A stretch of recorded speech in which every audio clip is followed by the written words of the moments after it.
আমি এখানে আসি। এই বাক্যটির আরবি অর্থ হচ্ছে আনা ইজি হেনা।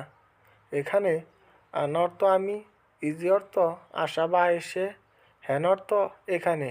আনা ইজি হেনা, আমি এখানে আসি। কে তুমি? এই বাক্যটির আরবি অর্থ হচ্ছে মিন ইনতে।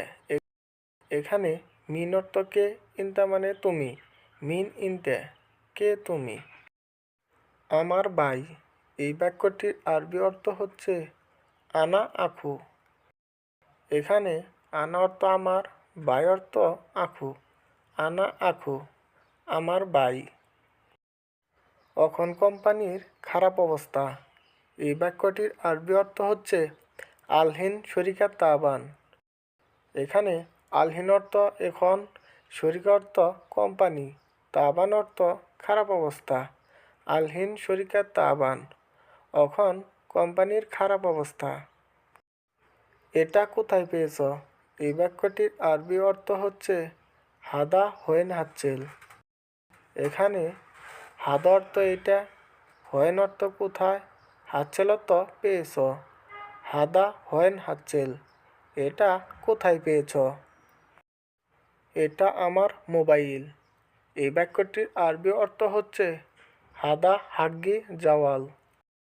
এখানে হাদা অর্থ এটা, হাগ্গি অর্থ আমার, জাওয়াল অর্থ মোবাইল।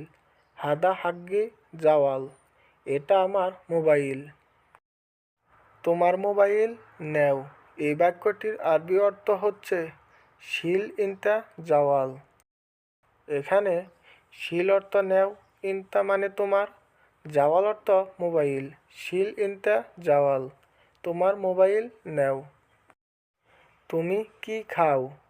এই বাক্যটির আরবি অর্থ হচ্ছে ইনতা এস আক্কেল।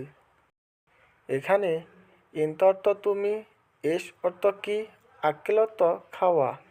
ইনতা এস আক্কেল, তুমি কি খাও? আমি কলা খাই। এই বাক্যটির আরবি অর্থ হচ্ছে আনা আক্কেল মুজ। এখানে আনা অর্থ আমি, আক্কেল অর্থ খাই, মুজ অর্থ কলা। আনা আক্কেল মুজ, আমি কলা খাই। তোমার কি সমস্যা আমাকে বলো। এই বাক্যটির আরবি অর্থ হচ্ছে এস মুশকিলা ইনতা কালাম আনা। এখানে এস অর্থ কি, মুশকিল অর্থ সমস্যা, ইনতা অর্থ তোমার, কালাম অর্থ বলো, আনা অর্থ আমাকে।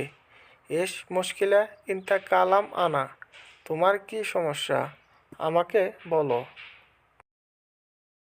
সো ভিউয়ার্স, ভিডিওটি এই পর্যন্তই। ভিডিওটি ভালো লেগে থাকলে লাইক, কমেন্ট, শেয়ার করে সাবস্ক্রাইব করে দেন। আর পরবর্তী ভিডিওর জন্য অপেক্ষা করেন। এই চ্যানেলটিতে আপনি আরবি, ইংলিশ, হিন্দি, উর্দু সব ভাষায় শিখতে পারবেন। তাহলে বন্ধুরা, আজকের মতো এখানেই শেষ। ধন্যবাদ।